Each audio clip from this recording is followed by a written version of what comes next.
Hey, welcome on in, guys. Tobin here with you, and thanks for checking out the channel. Hope you're doing well out there. If you guys could subscribe to this channel, that'd be great.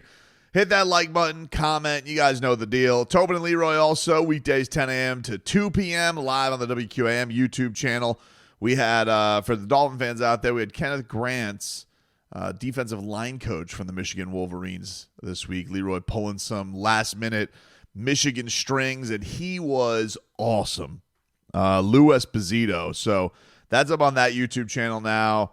I know a lot of people have been wanting me to do Panthers recaps. I do a lot of Panthers stuff on the radio show, and fiery rant today on the coverage of the Panthers and all the drama from the Panthers game last night. And so if you guys could check that out, that'd be great. But let's get to the task at hand, which is the Miami Heat getting ready for Game 3 of their first round series against the Cleveland Cavaliers. Miami Heat down 0-2 in this series, and this is, I believe, the fourth time in Eric Spoelstra's career that he has been down 0-2. Anthony Chang pointing out today on Twitter the only time the Miami Heat have come back from 0-2 in their franchise's history was a big one. Of course, the 2006 NBA Finals, which had the oddity, which they don't do anymore, but they used to, do 2-3-2. Two home, 3 road, or in this case, it was 2 road, 3 home, 2 road. So the Miami Heat went down 0-2, but the series hadn't started yet because the series doesn't start until the road team wins.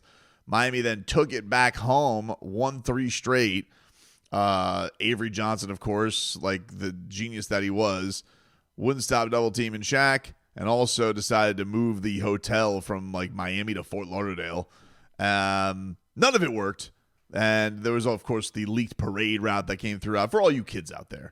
And Miami Heat wins in 6. Dwayne Wade, performance of a lifetime. What are you going to do? That was a pretty great one. They don't have prime Dwayne Wade here, but they do have Tyler Herro, who is in the midst of a little public spat with Cavaliers all-star guard Darius Garland. And Darius Garland, this past game, for those who missed it, had said on the Cavaliers' game plan to score, pretty much, we're going to go pick on Tyler Herro, take care of the ball, don't play in tight spaces, and pick on their weak defenders, which is honest, but also blunt and pretty disrespectful to mention directly by name a guy stinking at defense, especially coming from a guy who, like Darius Garland, who is not exactly known as a defensive stalwart. So Tyler Herro today was asked about it at practice, and we talked a little yesterday about this whole ordeal and how the Heat need to respond.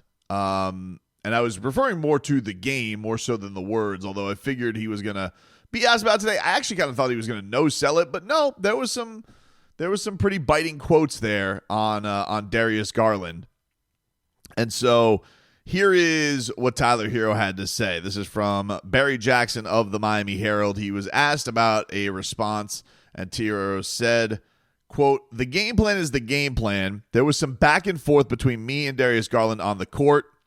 To go to the media and talk about the game plan, this or that, kind of says a lot about him. I'm not worried about Darius Garland." And he did it kind of like a little tone, you know, how he said Tyler, he made point on emphasis on Darius Garland. So he says, "I'm not worried about Darius Garland. I'm worried about winning a playoff game.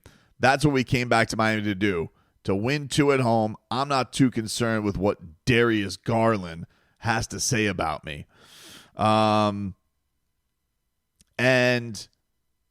look, I think for Herro, all of that is fair.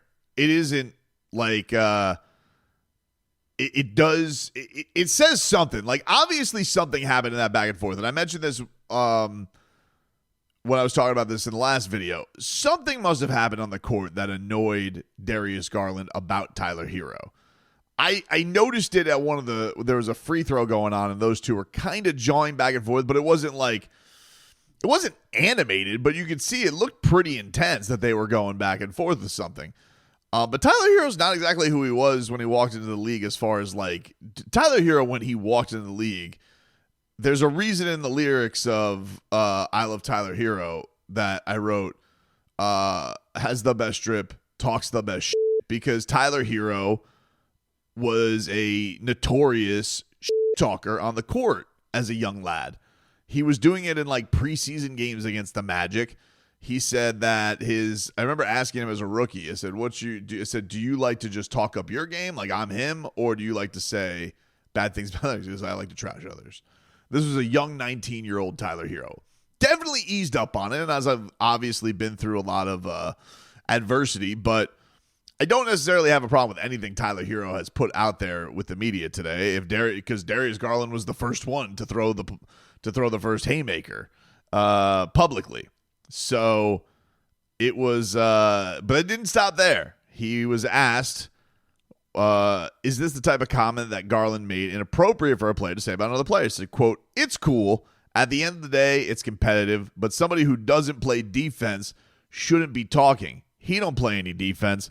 We'll see that tomorrow. I have enough fuel in me in this locker room, around the organization, and in the building. I don't need any fuel from that guy over there.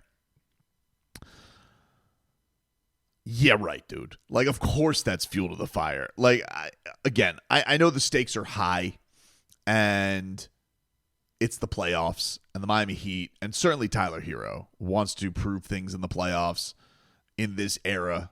He's got a lot of riches maybe headed his way in the fall. We'll see.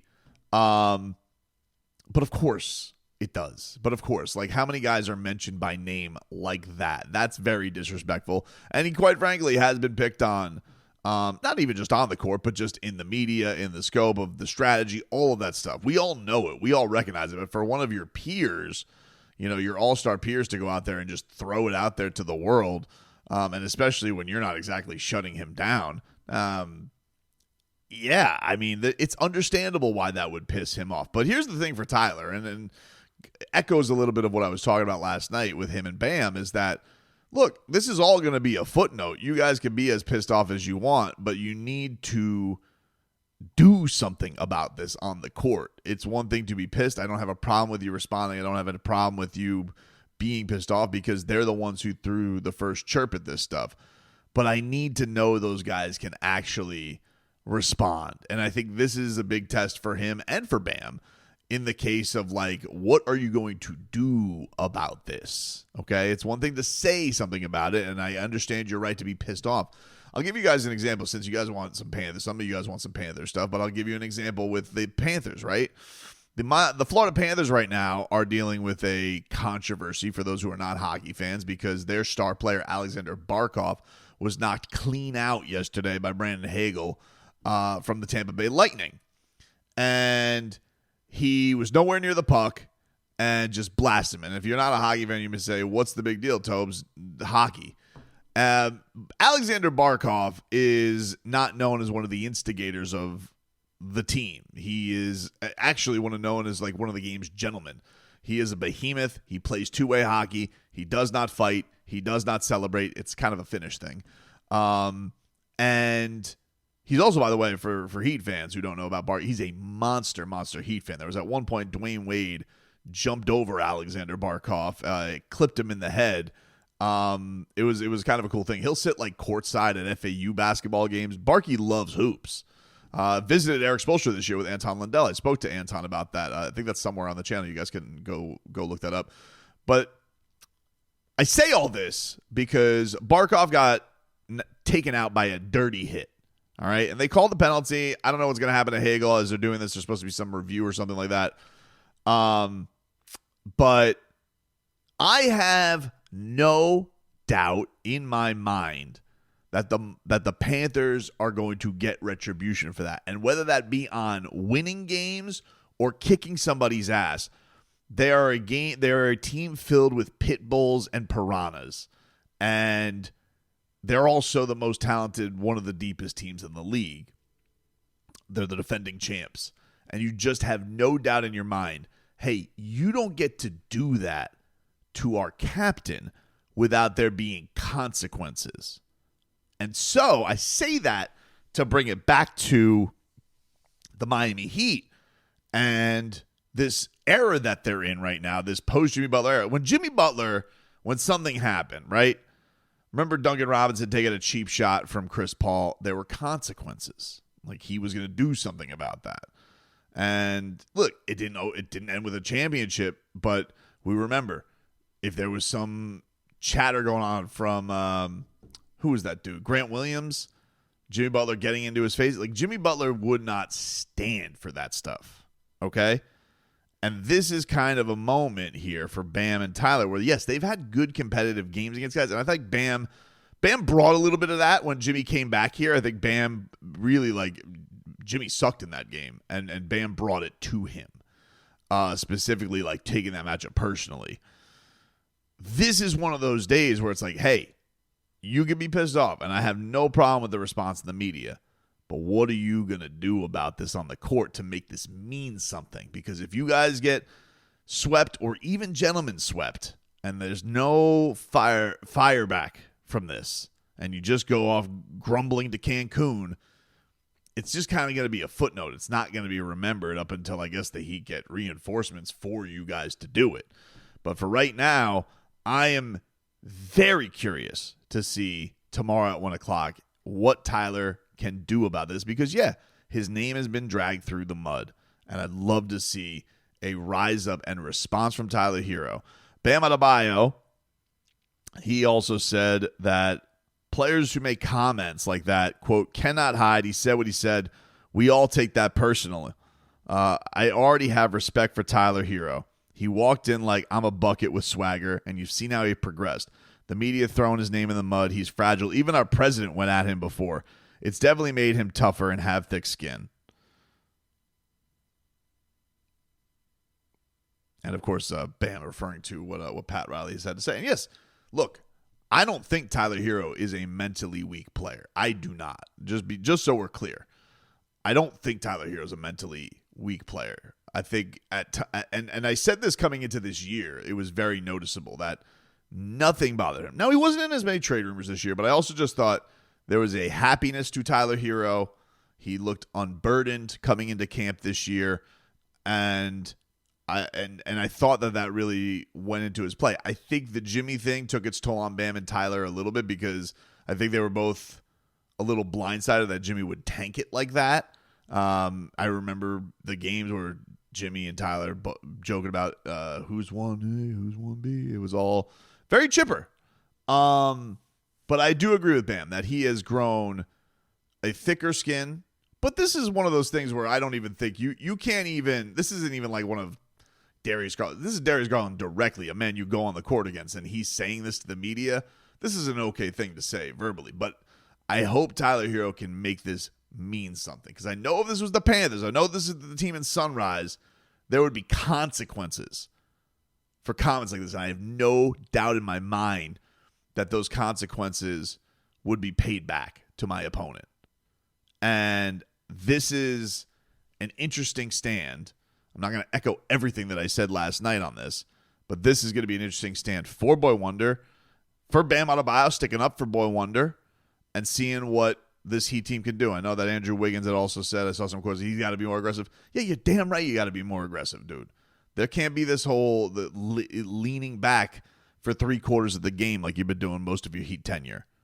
All right? And not to be hard on the guy, because it's like, I don't even barely know Andrew Wiggins. He's not even played. Has he played 25 games with the Heat, playoffs included, yet?